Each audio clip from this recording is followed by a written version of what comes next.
Perkenalkan, ini adalah Bapak Dalnis. Dia adalah seorang supervisor audit intern. Sebagai seorang supervisor, Bapak Dalnis harus mampu melaksanakan tugasnya sebagai pengawas kegiatan audit. Selain itu, Pak Dalnis juga harus memiliki kemampuan dalam memimpin, mendidik, dan berkomunikasi dengan baik. Pak Dalnis diagendakan bertemu dengan para tim auditor yang ditunjuk untuk membicarakan perencanaan penugasan audit.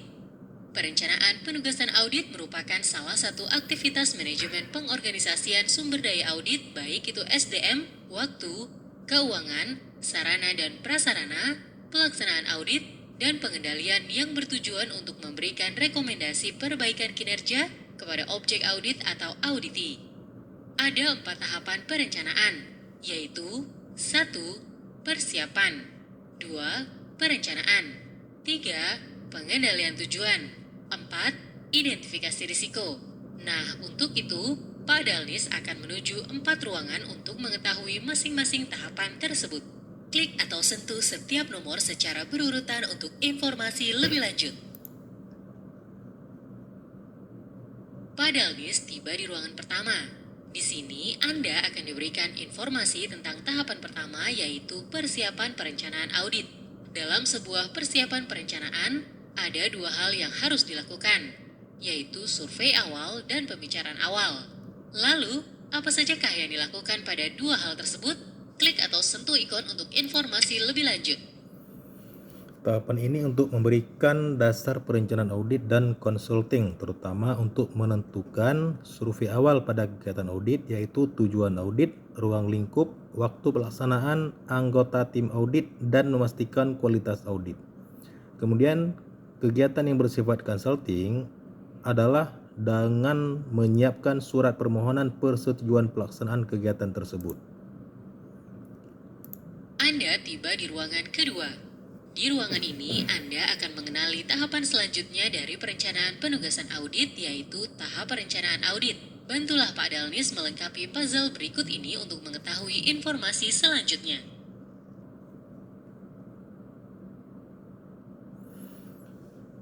Hal-hal yang harus direncanakan dalam penugasan audit intern, yaitu audit menetapkan sasaran, ruang lingkup, metodologi, alokasi sumber daya, baik tim audit, waktu, dan dana.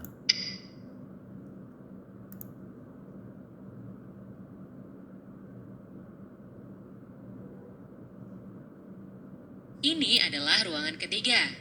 Di ruangan ini, Anda akan diberikan informasi tentang tahapan ketiga dari sebuah perencanaan penugasan audit, yaitu pengendalian tujuan.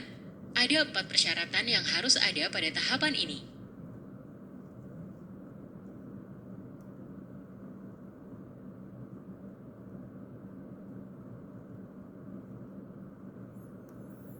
Ekonomis dan efisien, kemudian pencegahan dan deteksi kecurangan atau fraud, penyalahgunaan keandalan dan kecukupan informasi, manajemen kepatuhan terhadap hukum, peraturan, kebijakan manajemen, aturan keamanan aset dan kekayaan intelektual, serta data kelengkapan dan keakuratan catatan dan rekening organisasi.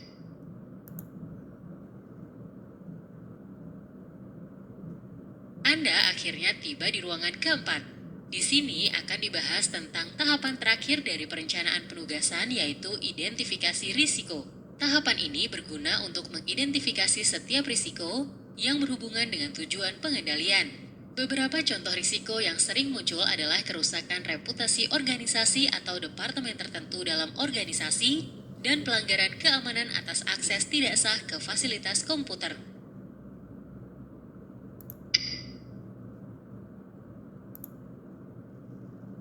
Setelah perencanaan pelaksanaan audit, maka selanjutnya adalah pelaksanaan penugasan audit. Pada tahapan ini ada 6 kegiatan yang dilakukan oleh Pak Dalnis, yaitu 1. Survei pendahuluan 2. Penilaian sistem pengendalian intern 3. Audit lanjutan atau pengembang temuan audit 4. Penyusunan kertas kerja audit atau KKA 5. Penyelesaian audit 6. Penyusunan laporan hasil audit. Temukan benda-benda di bawah ini secara berurutan untuk mengetahui informasi lebih lanjut.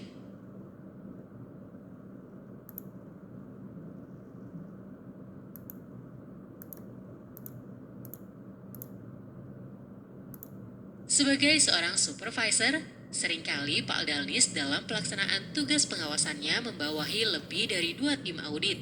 Oleh karena itu, diperlukan pengelolaan sumber daya waktu dan anggaran yang tepat dalam setiap kali penugasan.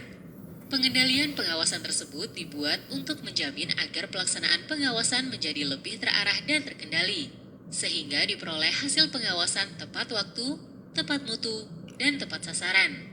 Proses pengendalian pengawasan diakomodasikan dengan formulir pendukung sebagai sarana pengendalian mutu pengawasan. Klik atau sentuh ikon PDF untuk informasi lebih lanjut.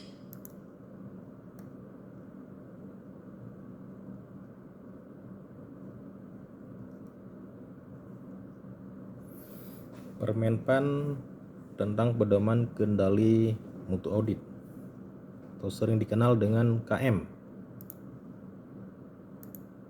Sebagai seorang supervisor atau pengendali teknis, Pak Dalnis memiliki tugas antara lain membantu manajemen APIP untuk meningkatkan organisasi APIP dari level 2 atau infrastructure menjadi level 3 atau integrated menurut Internal Audit Capability Model atau IACM. Selain itu, Pak Dalnis juga membantu merencanakan anggota yang akan ditugaskan dalam pengawasan audit intern. Supervisi yang dilakukan Pak Dalnis dalam hal tersebut bukan hanya pada hal-hal teknis penugasan audit, tapi juga supervisi terhadap faktor-faktor pendukung penugasan tim audit antara lain, supervisi terhadap pengelolaan sumber daya manusia atau auditor, supervisi terhadap pengelolaan sumber daya keuangan atau dana, supervisi terhadap sumber daya sarana dan prasarana. Sebagai seorang supervisor, Pak Dalnis juga perlu melakukan beberapa langkah yang harus dilakukan untuk mengukur kinerja APIP.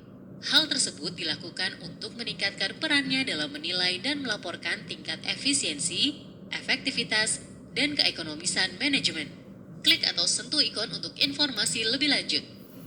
Langkah pertama yaitu proses penugasan telah melalui tahapan tertentu seperti komunikasi dengan auditi, menetapkan tujuan, ruang lingkup kriteria, dan pendekatan dalam pelaksanaan penugasan audit, memahami proses bisnis auditi, kemudian mengembangkan perencanaan penugasan secara rinci. Untuk tahap pelaksanaan pengawasan atau langkah kedua, yang pertama menggunakan pengujian spesifik atau metodologi pengawasan yang relevan untuk mencapai tujuan pengawasan, kemudian membuat simpulan dan rekomendasi yang tegas, terakhir memberikan jaminan atau simpulan secara menyeluruh atas simpulan hasil pengawasan atau full disclosure. Kemudian untuk tahap komunikasi hasil pengawasan, yang pertama menyiapkan laporan atau mekanisme lainnya untuk mengomunikasikan hasil pengawasan, kemudian menyelenggarakan dan memelihara sistem pemantauan tindak lanjut hasil pengawasan. Sebelum melakukan audit pada objek yang sudah ditentukan, tim audit perlu melakukan perencanaan penugasan audit. Ada beberapa tahapan dalam perencanaan tersebut. Apa sajakah tahapan tersebut? Pilih 4 jawaban yang tepat.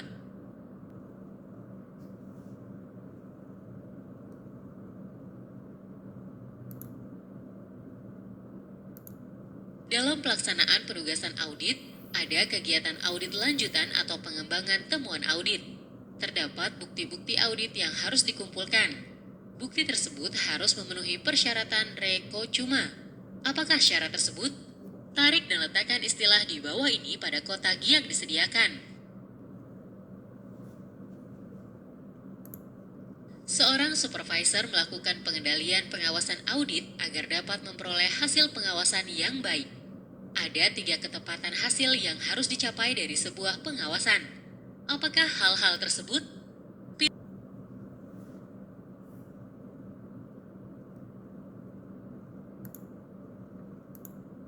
Supervisi atau pengawasan tidak hanya dilakukan terhadap hal-hal yang menyangkut teknis penugasan audit. Apakah hal-hal di luar teknis penugasan audit yang juga perlu dilakukan supervisi?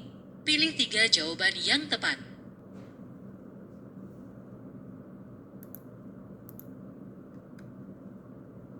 Selamat, Anda telah berhasil menyelesaikan submodul manajemen penugasan audit.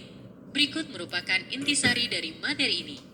Klik pada setiap istilah untuk penjelasan singkat. 4 tahapan perencanaan penugasan audit: persiapan, perencanaan, pengendalian tujuan, identifikasi risiko. Kemudian 6 kegiatan pada pelaksanaan penugasan audit, yaitu survei pendahuluan, penilaian SPI, audit lanjutan atau pengembangan temuan audit, penyusunan KKA, penyelesaian audit, dan yang terakhir penyusunan laporan hasil audit. Kemudian untuk pengelolaan penugasan audit, dalam sebuah pengawasan penugasan audit, pengelolaan penugasan diperlukan untuk mengelola sumber daya waktu dan anggaran. Selain itu, sarana pengendalian pengawasan dibuat untuk menjamin agar pelaksanaan pengawasan terarah sehingga memperoleh hasil pengawasan tepat waktu, tepat mutu, dan tepat sasaran.